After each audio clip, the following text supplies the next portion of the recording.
Hello and welcome to the Monroe Method Clancast. I'm Jason Monroe and this is episode 63. Now, the next couple of episodes are going to be Christmas orientated. It's justified. We're at that time of year. In this one, we will talk about shutting down food and drink pushers this Christmas. And in the next episode, the next one's going to be called From Binging to Balance, Mastering Holiday Eating Habits or something like that. I have got them planned out. Okay, so shutting down food and drink pushers this Christmas. I had a great chat with someone inside Clan Monroe in the last week where and it gave me it's a way, an angle that I've never thought of things from before, but it just kind of came to me when we were chatting where they said that they weren't hungry, they'd already eaten, but they were being offered food and they didn't want to be rude. Now, here is a complete mindset flip on this one, right? First of all, like, the idea that you think you're being rude by refusing food from someone is fucking stupid. I get it. I used to feel it once upon a time, but I now realize how ridiculous it is. So, like, first of all, you are the one responsible for taking care of your body. You are the one responsible for making sure you are fueled, making sure you have enough calories to run on, making sure you're balancing your diet, making sure you're eating when you're hungry, you're stopping eating when you're full, you're not eating when you don't need it, etc. Right? That's your job. Other people's bodies are their responsibility. They're responsible of taking care of them. If someone offers you something to eat, right? You are the ball's then in your court, right? You have a checklist to go through. Right, I am being offered something to eat. Am I hungry? Yes. Awesome. Yes, I would like some of that, please. Am I hungry? No thanks. I'm not hungry just now. I'd rather not. That's it. That's where it ends. Everything else that comes after that, the thoughts that you have, this idea that being rude is a thing, but, you know, refusing food is in any way rude, is ridiculous because it's created entirely by you. If someone comes to my house and, like, I don't offer people things to eat. I would offer them a drink, but I'm not one of those people that cracks out like a biscuit tin or a plate of cakes or whatever. I know other people do that. I don't do it, and I don't go to people's houses who do that. But I'm aware that it's a thing, right? But if you visit someone and the point there was if someone comes to my house, I don't offer them food. However, if we were having a social gathering and a few friends were coming round, or a few couples or families or whatever, then yeah, you would put stuff out because people are going to be there for 3, 4, 5 hours maybe. They might get peckish, so you would put things out. But then I wouldn't then walk up to someone with a plate of food and say, "Oh, would you like one of these?" And if they say no, in my head I'm like, "You rude bastard, how dare you say no when I offer you something to eat?" If you wouldn't think it, other people aren't thinking it. I think one of the biggest problems that we have is that we think other people's thoughts for them, and then we react to our imagination. You basically make up this fictitious conversation in your head where you have been offered something, you have said no. God, what are they going to think of me now? I better say yes. And this is all going on. This other person's just standing in front of you, looking at you, not knowing a single fucking thing that's going on in your head. They are in no shape or form thinking you are about to say no and that you're going to be rude and they'll be outraged or anything like that. They've just asked you a question and they're waiting on an answer. They're not placing any expectation on you. They think they are being polite. I have this plate of food in my hand. I've eaten one of these. It would be nice if I offered these to other people. Would anyone like one of these? No. Awesome. I'll put the plate down. They do not then go into another room and sit there fucking seething, going, those bastards. How dare they refuse food when I offer them food? It doesn't happen. People who are pushy with food are the rude ones. Now, the example that I gave was just someone being polite and offering things. Now, I do know people, and I have had family members in the past who were very pushy with food. My granny was one of them. Not in a bad way, she just felt it was her responsibility to feed her grandchildren all the time, and it used to piss my mum off something awful. But when people are pushy with food, it's the same situation, right? You are still the one responsible for saying yes or no. And you are not going to be rude by saying no to someone who's pushing food on you. And this is the mindset flip I was talking about. The person who is trying to force someone else to put food into their bodies they don't mean to be, but it's quite an arrogant approach. It's like, yeah, I will decide what your body needs. I will decide whether you should be eating or not. I'm going to make this decision for you. I don't care if you've just eaten. I don't care if you've just had your lunch. I don't care if you're not hungry. I am going to stand here and try and make you put something in your body because I want to do it. It's fucking stupid again. And that's nothing. When you say no, you're not being rude. They're being rude. They're being rude by having the audacity to try and decide for you whether or not you should have food in your mouth. In the same way that you wouldn't push food onto them. You're not responsible for what they do. It's like someone coming to your house and trying to take your car away to put petrol in it. They don't know anything about your car. They don't know if it needs petrol or not. They don't know the journeys that you're going to make. They don't know if it needs fuel. It's nothing to do with them. They've got their own car to worry about. And it's the same when it comes to food. We've all got our own bodies to take care of. A great example of this, right? And this is what I mean when I talk about you being responsible for the food that you eat and the fuel that you provide your body with. When you go to a restaurant, let's say you go to a restaurant and there are 100 people in there, including you, and all 100 of you order the fish and chips. And the fish and chips is 1,000 calories. Fish, chips, tartar sauce, mushy peas, the works. And it's a 1,000 calorie meal because it comes on one of those big oval plates. The fish is fucking a ridiculous size. I don't know why I'm swearing so much. I must be feeling quite passionate. The fish is that way that you order something and then you see it going past and you go, Jesus Christ, look at the size of that portion. One of those ones. So 100 people in the restaurant, you've all ordered the fish and chips, and the fish and chips comes out and gets put down in front of each of those 100 people. Now, there are no two people in that room burning the same number of calories as each other. I burn 2,300 calories per day, roughly. 1,000 calorie dinner is super realistic for me. Most of the women that I work with burn around 1,800 calories per day. A 1,000 calorie dinner might not be too realistic for them.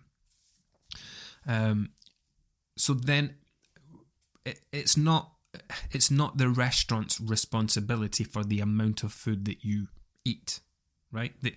All they are doing is they've created a plate of food, they've calculated the nutritional value of it, and they've attached a price to it. Every single person in that restaurant that pays the $13.99 for the fish and chips has to get the exact same plate, pretty much the exact same plate of food. So it's the same portion of chips, they're roughly the same size of fish, the same piece, blah, blah, blah. Everybody's getting the same plate of food put in front of them.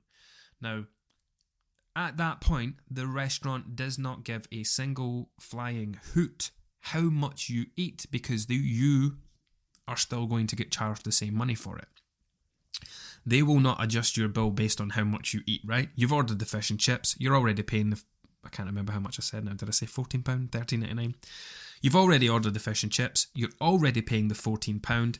It does not matter if you eat one chip or you clear the whole plate. The restaurant does not care because they're still getting their money. They place absolutely no expectation on you to clear the whole plate, to eat every single thing that's there. That's something that you place on yourself. So in that restaurant with those 100 people, all 100 of them have the responsibility. Once that plate of food has been put down in front of them, that's where the restaurant's responsibility stops and yours starts. Because now it depends on the person. So there will be people in there who believe that their body is a food bin. And if they don't eat every single thing that's on that plate, it's a waste because it's already paid for. And then you've got the kind of financial impact. There will be people who have the attitude of, well, I bloody paid for it, so I'm going to eat it. Then there will be people who just have the habit of clearing every plate of food because that's what happened in their childhood. They weren't allowed to leave the table until every plate of food was cleared. There will be people who eat very quickly and don't have the ability to recognise when they start to feel full, and they'll finish the whole plate as well. And then there will be people who eat pretty slowly, who stop, who chat, who have the ability to recognise when they start to feel full, who will put their knife and fork down and stop eating, and all these various things. Everybody will approach that food in similar ways. There'll be many people with similar habits, but some people will leave food, some people won't. It's their responsibility. So it's then put back on you because it's up to you to decide how much you should or shouldn't be eating. Once upon a time, it was always because of my upbringing, we were poor, and it was always money, money, money. Do you know how much this costs? Do you know how much that costs? Do you know how expensive this is? Blah, blah, blah. And it was kind of beat into you. In fact, I'll tell you this story. My mum once took me, my brother, and my sister for lunch. And it was it wasn't a fancy place, it was a shithole. But at the time, I would have deemed it a fancy place. It was a pub-stroke restaurant. And it was basically somewhere that wasn't a McDonald's. And to us, that was a restaurant. That was a fancy place. You only went there on special occasions. So my mum took us to this pub place in Falkirk, the Toll something. And I had the macaroni. And this will give you an indicator of just how much this kind of financial thing was drummed into me as a child. I had the macaroni. I don't remember much of it thing. I just remember having the macaroni there. We went back, got the car, drove home. We got home. I got to the doorstep of the house and I was sick all over the front doorstep, thankfully, before we went in. At least I didn't do it in the house. I was sick. Stood there, projectile. Oh, I hope you're not eating. Projectile all over the doorstep. What did I turn round to my mum and say? I apologised. Fucking apologised. It actually breaks my heart that I did that. I'm so sorry for wasting your money, Mum. That's all I thought about. My mum's just bought me a dinner that cost X amount of money. I've ate it, and now it's lying on the floor. And that's how much food waste, money waste, expense was drummed into us as kids that, the first thing I thought about after being sick was how much money I had just wasted. God, that breaks my heart thinking about that. Imagine my kids had said that to me. Jesus Christ. So anyway, back to the point. I, once upon a time, used to be that person that thought they were a food bin, that would be outraged at the thought of putting food. Don't put it in a bucket, give it to me. I'll eat it. Don't waste that. Don't put it in the bin. I'll eat it. And that's why I was a 14-stone version of myself in my 20s. Because of that kind of knock-on effect from childhood and the way that I viewed food and viewed money and viewed everything else related to it. So, anyway, back to the pushy, the Christmas food and drink pushers. When you're in that social situation, it's not really the place to be setting boundaries, right? It's kind of late in the day to be setting boundaries with people. We do not want to be upsetting people at Christmas. We don't want to be starting arguments. So it's one of those ones where, like, there are people who struggle to say no, who, again, like I say, they feel like they're going to hurt someone's feelings if they say no. And if that's you, if you're a people pleaser, if you just say yes because other people are asking you to do something, that's something you need to work on the rest of the year, right? You need to work on bringing those boundaries in so that people aren't trying to force food onto you and all these things. But it's too late in the day for that, right? We are not going to go upsetting people at Christmas. We're not going to stand up in the middle of a social gathering and say, listen, this is my body. I will decide what I eat and what I drink. Stop fucking trying to feed me. You can't do that because it causes drama and fallouts. And it's supposed to be the season of goodwill and all the rest of it.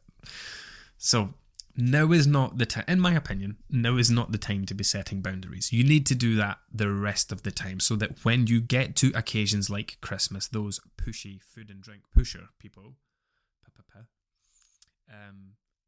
know better. Like, nobody would try and force food and drink onto me. Nobody that I know anyway. Nobody in my social circle, normally in my family circle. Probably because they're a little bit intimidated now as well because I'm a nutritionist. But I've had conversations. There was one person in particular who was pretty close to us. It eventually came up in a conversation when they made a remark about my eating habits, and that was the one and only time it happened. It has never happened ever since, and everything's fine. So these boundaries are something you have to do the rest of the year. But when it comes to the here, the now, the social gatherings, the works nights out, the nights in the pub, the meals out, the Christmas dinner, Boxing Day dinners, etc., it's a case of politely saying no thank you. You do not need to back that up with any justification, but you might feel uncomfortable just saying no, and I completely get that. So you can just follow up with saying, no thank you, I'm not hungry, or no thank you, I've had enough to eat. And if they continue to push on you, you just continue to repeat the same answer. No thank you, I've had enough. Eventually they will shut the fuck up. So yeah. How to shut down the food and drink pushers this Christmas. It's too late to do it this Christmas in a meaningful way, but it's something you can work on after this Christmas towards next Christmas. But as far as the short term goes, you remember, like, the key thing to remember is other people are not thinking any differently of you because you say no. And another important thing, I don't want to dive too much into what I'm going to talk about next week, but another important thing to remember is that you can enjoy absolutely everything Christmas has to offer without having to go ridiculous with it. If I have one mince pie this Christmas, I have had a mince pie at Christmas. If I eat 3 boxes of 6 mince pies, I have still eaten mince pies this Christmas. You can still do things without having to do it at scale. You know, if I have one mince pie, a couple of cheese and biscuits, some turkey, and whatever else might be Christmassy that I can't think of right now, then I can say that I did all those things. I enjoyed everything that Christmas has to offer. I can look back in 2024 in January and say, yep, I had a great Christmas. I had mince pies, I had this, I had that, I had that. I could say that and be the exact same weight on the 1st of January as I was on the 1st of December. There are other people who could say they've eaten the exact same things as me, and they could be a stone heavier because they didn't just have one mince pie, they had 36 of them. They didn't just have a few cheese and biscuits, they snacked on cheese and biscuits in front of the TV every night for 10 nights in a row, consuming thousands of calories. There's a book, I forget the author, but it's called The Joy of Half a Cookie. I remember actually I did a post a few Christmases ago now, and it basically showed like a full mince pie, I can't remember, there was like 4 different pictures, and it showed a full thing and half a thing. A full pizza, half a pizza, full mince pie, half a mince pie. I remember the mince pie one because somebody commented and says, I get the post, but no way am I only having half a mince pie. But I was just trying to put a point across. The other way I look at it is chips, right? One chip tastes the same as 100 chips. You know, you're doing the thing at scale. One crisp tastes the same as a whole family sharing bag of crisp. One sweet, one Skittle tastes the same as 1,000 Skittles. It all comes down to the scale at which we do these things. Now, you can do them and you can say that you've missed out on nothing. You can say yes to absolutely everything, but you don't have to say yes to absolutely every time you are offered. So, to shorten this, because I feel like it's running on a bit, what are we at? 20 minutes, Jesus. Your responsibility for what you put in your mouth stops at you. It is, other people are not responsible. Yes, other people can offer things, but you are responsible for saying yes or no. Like, it's that thing that, your parents used to say to you, well, if he told you to jump off a bridge, would you do it? Yeah, but he told me to do it. Yeah, but if he told you to jump off a bridge, would you jump off a bridge? I'm thinking a lot about my childhood in this one. It's the same thing, right? Oh, but they offered me something. Oh, and if they offered you, if someone came to you once and said, would you like a chocolate? And you say no. That's it, done and dusted. Or they offer you once and you say yes, that's it, done and dusted. And if you say yes every time you're offered food, what if that person comes back to you 50 times offering you chocolates? Are you going to say yes and eat 50 chocolates because you don't want to be rude because you think someone's offering you it? Or is the person coming back to offer you it because they think you like chocolate? I better keep offering them because they keep saying yes. Ultimately, I think it all comes down to us thinking other people's thoughts for them and thinking the wrong things. And remember, the thing that you're not reacting to the person, you're reacting to the conversation that you're having inside your head. That's what's happening. Oh God, he's offered me this. What should I say? Well, I don't want to appear rude. I don't want to appear ungrateful. I better say yes because they're going to think I'm rude, and I don't want them to think like that. Meanwhile, the other person's like looking. The other person's not even thinking about you. They're looking to see who they're going to go offer this stuff to next. Do you want one? Who will I go to next? I'll go over there. Oh, you're going to have one. Cool. Right. See ya. They're not thinking a single fucking thing about you. They don't care. They're just being polite. They're just being gracious hosts. They're just doing what they think they're supposed to do. And you're doing what you think that other person's going to think about you.